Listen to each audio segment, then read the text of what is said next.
सरकारों क्रीड़ा मंत्री नंदिता गार्लुसा डांगरिया आमार मजत उपस्थित सेक्रेटरी जेनेरेल पैरा ओलिम्पिक जयवंत हामरुंग डांगरिया जारिर हुसैन डांगरिया वाजबीर हुसैन डांगरिया आमार अहोम सरकारों मोर सतीर्थ मंत्री सकल आमार उपस्थित सुधी मंडली रिनिकी भूया के आदि करी आमार এই स्पोर्ट्स मीटर संगठक सकल आज पूर्वोत्तर पैरा ओलंपिक खेलों के पहले संस्करण में इतने सारे नायकों का बीच उपस्थित होकर मुझे अत्यंत खुशी महसूस हो रहा है। मैं इस उल्लेखनीय आयोजन में अरुणाचल प्रदेश, असम, मेघालय, मणिपुर, सिक्किम और त्रिपुरा से शामिल होने वाले पूर्वोत्तर की सभी पैरा एथलेटिक को हार्दिक अभिनंदन करता हूं। यहां आपकी उपस्थिति आपका मानसिक दृढ़ता को प्रमाण करते हैं। आपने जीवन के चुनौतियों पर विजय प्राप्त की है और आप सच्चा नायक है। हमारे ये जो पूरा पैरा ओलंपिक का स्टोरी है मैं थोड़ा सा आप लोगों को बताना चाहूंगा। There is a saying that those who look beyond physical limitation, for them the sky is the only limit. Divyang individuals are an integral part of our society and they are no less capable than anyone else in any field. Our Divyang athletes are a glaring example of this realization. India's Divyang athletes have demonstrated their incredible talent and determination on the global stage. At the 2024 Paris Paralympics, India achieved a historic milestone by winning 29 medals, including 7 gold, 9 silver and 13 bronze. हमारे जो Olympic team है, Olympic team में भी Olympic में इतना medal ना जीत पाए जितना मेडल हमारा पैरा ओलंपिक ने पेरिस में जीत के लाए हैं। तो हमारे जो देश का गौरव है, हमारा जो देश का शोभा है, ये दोनों को ही हमारा पैरा ओलंपियाडो ने पेरिस में बहुत ही उन्होंने देश के लिए बहुत ही गौरव लेके आने में कामयाब हुए हैं। हमारे टोक्यो में भी 2020 में हम 19 मेडल मिले थे, लेकिन 2024 में हम 29 मेडल जीतने में कामयाब हुआ, 10 मेडल में इजाफा हुए। India's Paralympic journey began with para swimmer Mulika Petkar, the nation's first Paralympic medalist. This journey has since been carried forward by many legends that India has produced. These Paralympians are not just athletes, they are symbols of hope and resilience for millions of physically challenged individuals worldwide. Their achievements highlight the extraordinary power of mental strength and willpower in overcoming physical barriers. Their incredible accomplishments speaks volume about their abilities, redefining perception and inspiring generation. हमारे प्रधानमंत्री जी का हमेशा मन में होते हैं कि हम समाज में जो दिव्यांग बेटा बेटी है, बच्चा है, उनके लिए ज्यादा से ज्यादा हम काम करें। इसीलिए प्रधानमंत्री जी ने हमारे दिव्यांग व्यक्तियों का अधिकार अधिनियम में भी बदलाव किया और उन्होंने हमेशा दिव्यांग व्यक्तियों को आगे रखने के लिए हमेशा कोशिश करता है और उनका कारण ही हमें एक दिव्यांग हमारे बेटा बेटियों के लिए एक अच्छा इंफ्रास्ट्रक्चर मिलने में हमें कामयाब हुआ।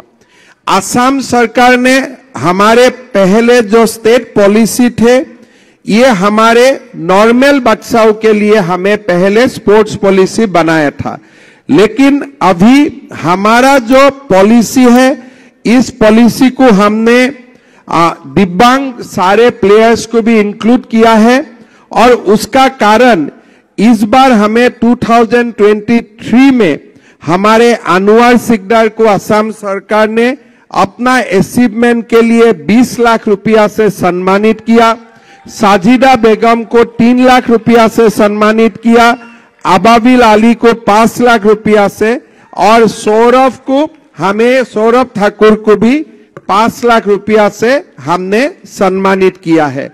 हमारे 24 national para Olympic swimming competition हुए थे गोवा में, उसमें भी जो हमारे बेटा बेटियों ने मेडल लेके आए हैं, मैं सबको बहुत बहुत धन्यवाद देता हूं। हमार पैरा ओलंपिकत जिसकले गोवात जिकी आहिसे तेलुकको मैं बहुत बहुत धन्यवाद और अभिनंदन जनाइছো।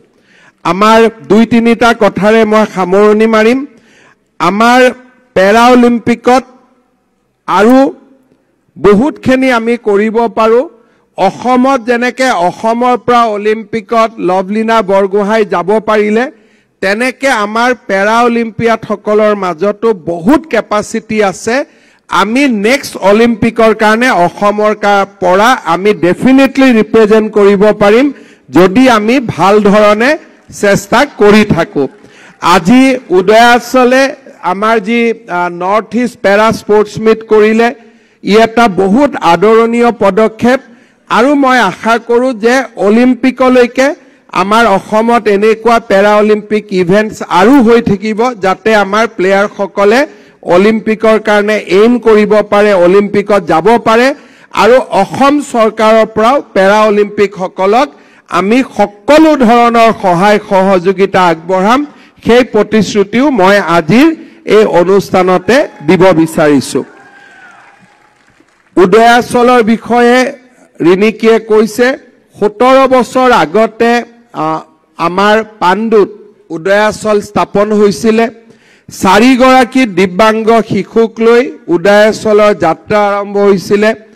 আজি উদয়াচলে 100 জনতকৈও বেছি দিব্যাংগ শিশুৰে নিজৰ পৰিয়াল নিৰ্মাণ কৰিছে।